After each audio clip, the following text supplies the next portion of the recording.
जंगलों के लिए सदैव तत्पर रहने वाला एक व्यक्ति अपनी विभागीय नौकरी से स्वैच्छिक पदमुक्ति ले लेता है और पूर्णकालिक समर्पित हो जाता है उन्हीं जंगलों की सेवा में जिनमें उसका बचपन बीता था। उसे सदैव जंगल आकर्षित करते थे और वह आज भी निरंतर कई मीलों तक पैदल ही निकल जाता है, उन रहस्यों को जानने के लिए जो जंगल ने अपने गर्भ में छुपा रखे हैं। वह जनमानस को जंगल से प्रेम करना सिखा रहा है। वह बता रहा है कि जंगल के बिना जल और जल के बिना जीवन असंभव है, और इस सब के साथ साथ जमीन का संरक्षण और सौंदर्य भी जंगल के कारण ही है। यानी जल, जमीन और जीव के लिए जंगल सबसे महत्वपूर्ण है। जंगल से प्रेम की पराकाष्ठा यह है कि आज लोग उन्हें जंगल मैन जयदीप के नाम से ही जानते और पहचानते हैं। तो आइए आज से हम आपको जंगल मैन जयदीप के साथ जंगलों की सतत यात्रा पर ले चलते हैं। प्रकृति प्रेमियों को जंगल मैन जयदीप की ओर से सादर नमस्कार।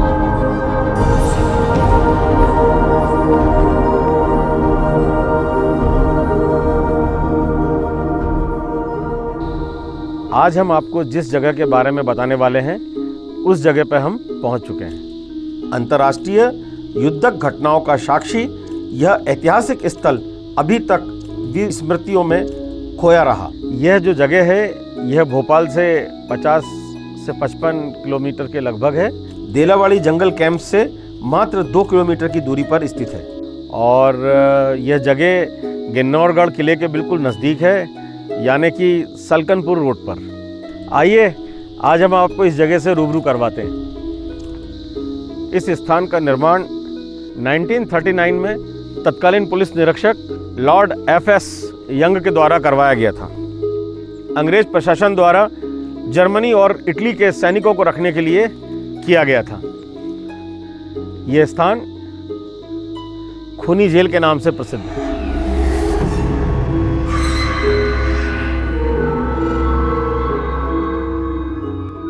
कौन थे लॉर्ड एफ.एस. यंग? आइए हम आपको बताते हैं। लॉर्ड यंग रॉयल परिवार के सदस्य थे।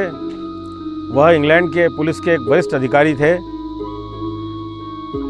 उन्हें एक बहुत बड़ी रेलवे रॉबरी को हल नहीं करने के कारण दंड स्वरूप भारत के यूनाइटेड प्रोविंस, वर्तमान में उत्तर प्रदेश में, सुल्ताना डाकू को पकड़ने के लिए भेजा गया था। तत्पश्चात लॉर्ड यंग को पिंडारियों के विरुद्ध कार्रवाई हेतु सेंट्रल प्रोविंस में कर्नल सलीमेन के मातहत पदस्थ किया गया था। यहाँ वह सेंट्रल प्रोविंस के भोपाल में आईजी के पद पर पदस्थ थे। अपनी पद स्थापना के दौरान लॉर्ड यंग ने इस जेल का निर्माण करवाया था, जिसमें जर्मनी और इटली के लगभग 40,000 युद्धबंदी सैनिक रहते थे। मेरे प्रकृति प्रेमी मित्रों, आप लोगों के मन में प्रश्न होगा कि इस स्थान पर ही ये खूनी जेल क्यों बनाई गई है। आप देखिए कितना सघन जंगल है यहाँ पर और कैसी खाइयाँ हैं। इन जंगल में खतरनाक जंगली जानवर रहते हैं।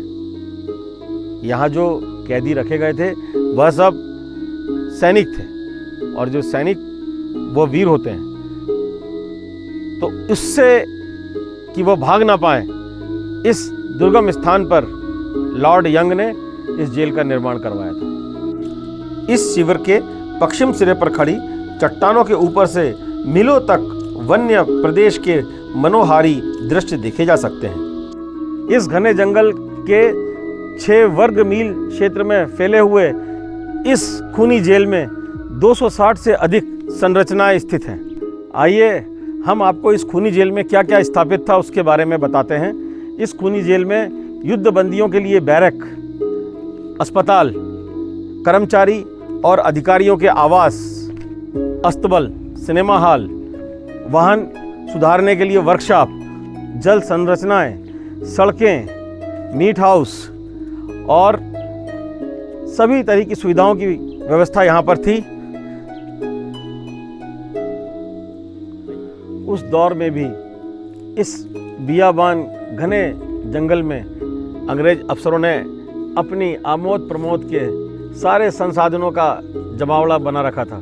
देखिए इस घने जंगल में खूनी जेल के अंदर उन्होंने ये शानदार सिनेमा हॉल अपने आमोद प्रमोद के लिए बनाया था।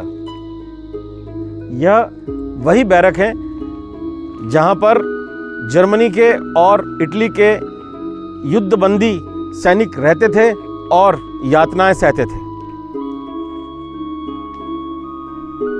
मित्रों, आपके मन में एक प्रश्न जरूर होगा कि इस जेल को खूनी जेल क्यों कहा जाता था? क्योंकि यहाँ पर जर्मन और इटालियन कैदी जो अंग्रेज अफसरों का कहना नहीं मानते थे, उन्हें क्रूरतापूर्वक यातना दी जाती थी और उन्हें मार दिया जाता था। इसके बाद उन्हें इसी खाइयों में फेंक दिया जाता था।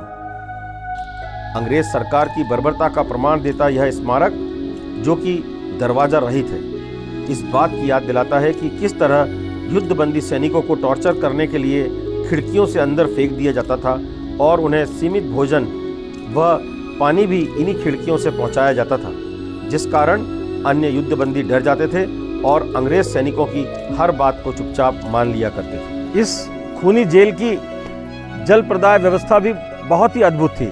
कई किलोमीटर दूर से पानी को देलावाड़ी के एक कुएं में एकत्र किया जाता था, फिर पंप के द्वारा इस टंकी में इस पानी को यहाँ पर भेजा जाता था। इस टंकी में गुरुत्वाकर्षण बल के दबाव से पूरे क्षेत्र में जहाँ जहाँ भी बैरक्स बनी हुई थी वहाँ इस पानी को सप्लाई किया जाता था। और गर्मी के दिनों में जब पानी की कमी हो जाती थी तो कई युद्धबंदी बेमौत मारे जाते थे। उनकी लाशों को यहीं आसपास की खाइयों में फेंक दिया जाता था। इस वन क्षेत्र में आने पर ऐसा महसूस होता है कि जैसे उन वीर युद्धबंदियों की आत्माएं आज भी यहाँ पर भटक रही हैं और अपनी नई पीढ़ी को देखने के लिए लालायित हैं। शायद यही वजह रहती होगी कि इटली और जर्मनी के लोग आज भी इस स्थान को खोजते हुए यहाँ तक आ जाते हैं और अपने पूर्वजों की उपस्थिति को महसूस करते हैं। अंतर्राष्ट्रीय युद्धक घटनाओं का साक्षी यह ऐतिहासिक स्थल अभी तक विस्मृतियों में खोया रहा। अज्ञात कारणों से इसे भोपाल तथा सीहोर जिले के गजेटियर में भी स्थान नहीं मिला। युद्धबंदियों को मुक्त अथवा स्थानांतरित कर दिए जाने के पश्चात भी इस विशाल भवन समूह को किसी अन्य उपयोग में न लिए जाने के कारण अब यहाँ पर इनके अवशेष मात्र शेष हैं।